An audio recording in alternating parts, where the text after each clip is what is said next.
911 operators of Reddit. What is it called that keeps you up at night? 1 a.m. and the phone rings and I pick up to hear a man screaming on the other end. No words, just screaming. Finally get him to tell me what happened and he told me he heard a gunshot in his house and went to see what happened and found his brother in his room. He had shot himself. I recall being told a family member shot themselves. I was playing Counter-Strike Source with my best friend when he gets a phone call on his home landline. He ignored it because in all likelihood it could have been a telemarketer and we were mid-game. It goes to voicemail and I hear a lady screaming into the phone, not making too much sense but screaming for Deb, his mom. The lobby can hear it all too and everything just gets quiet, which if you've played Counter-Strike this never happens. Usually someone is trolling or shit-talking, but literally everyone in game had stopped. I still remember the map. It was gun game on house. It was surreal, like we all knew something awful had just happened. Then the lady over the voicemail screamed and sobbed that she'd just found my best friend's father dead. He'd shot himself while visiting his parents. The lady was his mother. She found him in their kitchen after being away for a while. My friend just sorta laughed and said, well, my dad killed himself. He logged off and I followed after. I went to his place after that. I don't remember much of the rest of that day or the following. It was a lot to deal with for all of us. I always feel bad saying that, but the guy was my guitar teacher and my friend. I know he was my best friend's dad, but it still got to me too, even if I put up a tough front for him. We did a burial at sea over in Long Beach. There's a group that helps. It was really beautiful. My best friend moved away after that. His mom slowly lost her mind. I have no idea where he is anymore and I miss him every day. I hope I find him someday. Love you, man.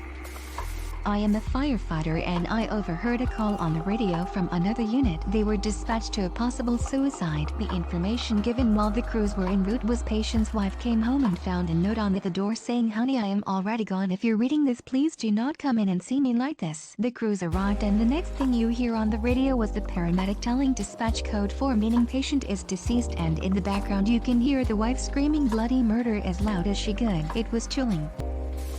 I was a dispatcher about 17 years ago. There were some funny calls I like to talk about, like the person who wanted to complain that the drug dealer stole their laptop. The one I don't like the most is the long call with the woman who was concerned about the landlord who didn't like her and her boyfriend was in the background confirming her statements that the landlord was creepy. They found her body floating in the river the next day, except it turned out it was the boyfriend who killed her. Also, the recorded calls you have to listen to during training where they intentionally play you the sound of people dying on the phone while talking to a dispatcher so that you understand what the job might entail and they can see how you react to it to see if you can stomach it and keep talking and providing details to units. I can imagine it's a mix of heart-wrenching calls mixed with ones from people who didn't get enough fries. My friend was a dispatcher in a rural area. They'd get calls about cows out roaming around. Yeah, calls range from non-issues like property disputes or people complaining about things that aren't illegal like being rude, to parents wanting to report their kids for stealing the car the parent otherwise let them drive and explaining that stolen car reports lead to kids getting guns pointed at them and shouldn't be used for discipline just because they can't control their kids, to domestic disputes where they want to tell you the backstory while you're just trying to find out if there are guns or aggressive dogs or anyone who needs medical attention, to mental illness flare-ups where all you can do is send a deputy to talk someone down even though it should have been a counselor, to deadly shit where you hear gunfire in the background and you don't know if the call is gonna go silent suddenly. Other bad types are the prowler calls where a woman is scared and alone and knows someone is outside but you don't have enough deputies to send out in your underfunded county because all available units had to go to Cousin Bob's drunken domestic dispute for the 4th time this month. I called 911 for the first time ever at the beginning of this month. It was dark and around 9 p.m. I was about to leave my sister's house and I noticed something in the street. It looked like a sleeping bag or tarp. I got closer to get a look because I had to back out of my sister's driveway and I didn't want to run it over, and I was completely shocked to see it was a person laying in the road, appeared to be unconscious, not moving or responding. I called 911 and stayed on the phone with dispatch until first responders came and finally the guy started moving a little once the lights and sirens were closed. I was so scared he was passed away. I couldn't tell if he was breathing, but I was also kind of worried that he'd wake up disoriented and who knows how he'd react. I am super grateful though that myself or no one else ran over him in the dark street. Later that night I wondered if calling 911 was the right thing to do. He had no apparent signs of injury, just laying in a quiet neighborhood street. Possibly owing my guess is he was pushed out at a car or collapsed in the road. Never found out how he got there. I probably could have nudged him a little to get him to wake up, but I had no idea what was going on with him and my sister had never seen him before.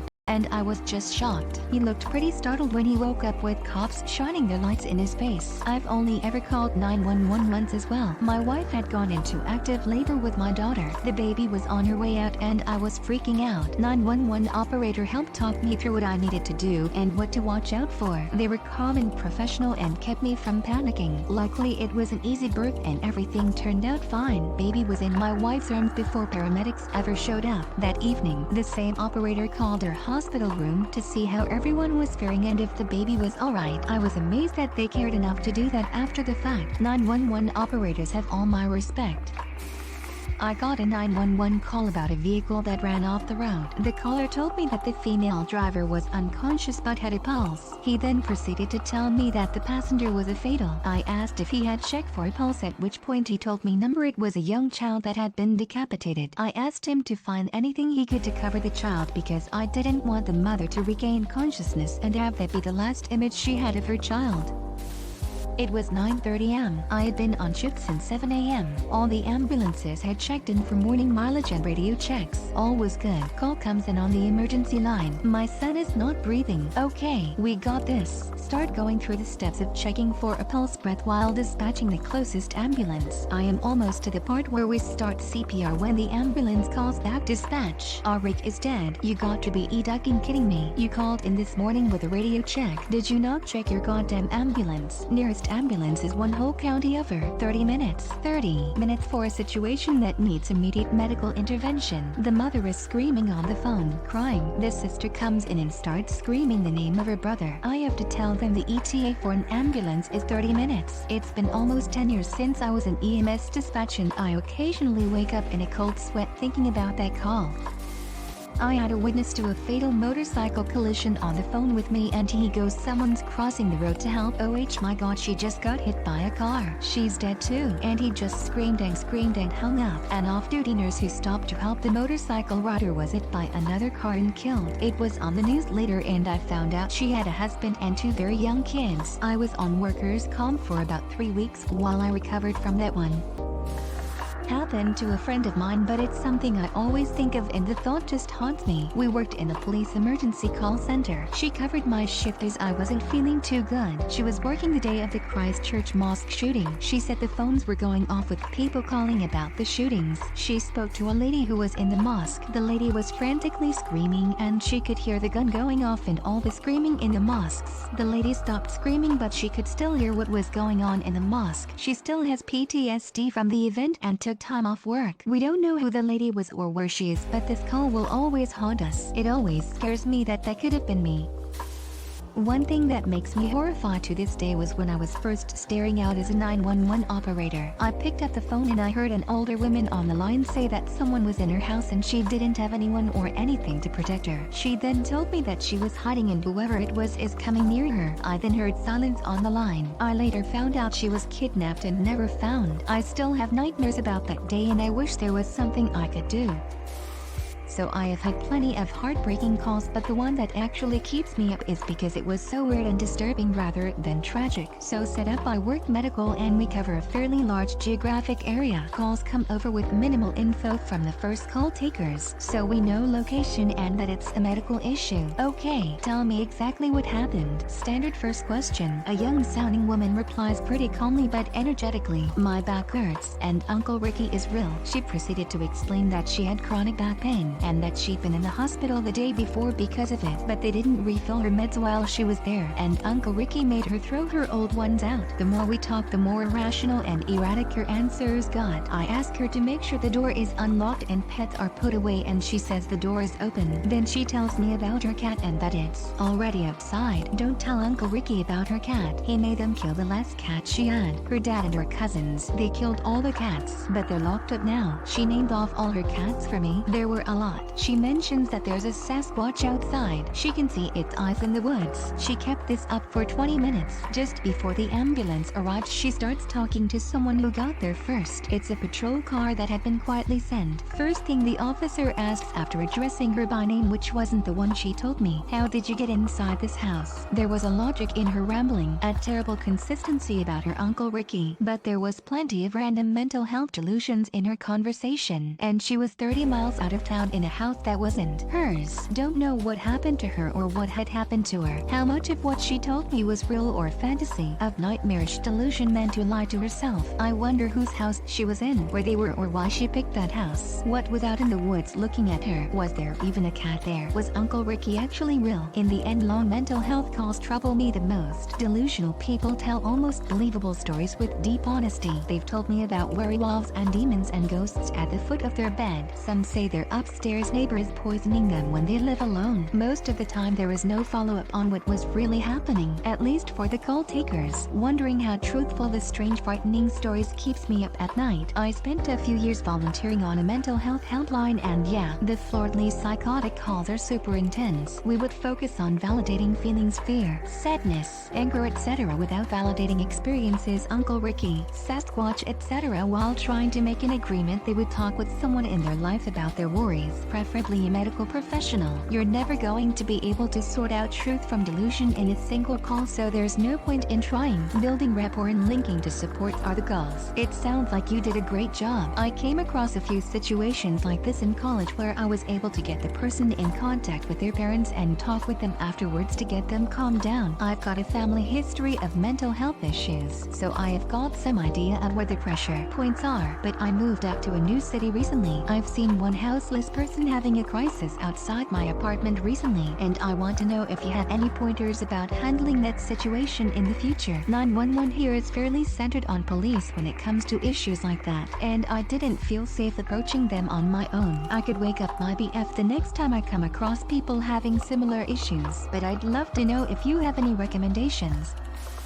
Been working as a police call taker for 3 months. We take calls for multiple police jurisdictions. We cover a large area and variety of communities. Couple of highlights from my short time here so far. Mother who found her son's suicide note in his bedroom. We go through the standard questions: last known location, cell phone, description, method, mode of travel, previous history, etc. While I was waiting for members to arrive at her home, she told me about him and how he was supposed to go on a 7-day trip with the Coast Guard the next day. The phrase she said that sticks with me is "my heart is in my boots." Not a popular saying where I am from. Members arrive and so I disconnect so she can speak with them. 1 minute later I see an update and the file already hung in the backyard. Body is cold. He was right outside the window the whole time we were talking. A girl I graduated high school with went missing over the weekend. When I was on my block, I took a call from someone that had seen her right after she went missing and gave a description and direction of travel. They don't find her. The next day we get a call of a body found hanging in the woods. It's her suicide. When I went on my lunch break, I made the mistake of looking at my Facebook wall and saw all the missing person posts and a heartbreaking interview with her dad describing how unusual her disappearance was. She was a sweet girl. I remember going to the fair carnival with her and friends when we were 14. As part of our training, we listened to some of the more intense calls. Worst one was one of a woman whose boyfriend shot her in the mouth. The call starts with a baby screaming and howling in the background and some gurgling and groaning from the woman. She's only half conscious and barely managed to dial. She was able to tell the call taker her boyfriend shot her and which way he went. She also kept repeating, "I am going to die. I am dying." The gurgling, sobbing, and constant howling is something I'll never forget. Apparently she survived somehow though, so that's good. Women in apartment sobbing uncontrollably, saying she can hear her neighbor screaming, "My baby is dead." Caller says she has 2 3-year-old kids. Once police get there though, I see the update that the deceased was like 50-60 years old though, so not entirely sure what was going on there. We had like 4 or 5 callers for that one, so the file was a mess. I am off my break in a few minutes here, finishing the last 5 hours of my night shift. Wish me luck. Doesn't keep me up at night, but I do think about it time to time. Had a daughter call in for her elderly mother experiencing chest pains. 10 minutes pass and I call for an ADA. They tell me they're there. The daughter gave me the wrong address. They had recently moved and she gave the old address. The chest pains turned to trouble breathing. 8 to 10 minutes. Mother isn't responding. Daughter is crying over the line. Paramedics arrive, perform CPR, and even use the defibrillator. Sadly, she didn't make it. I heard all this over the phone. At the time it hit me a bit hard, but she get over it. Thanks for watching. Consider subscribing for more videos.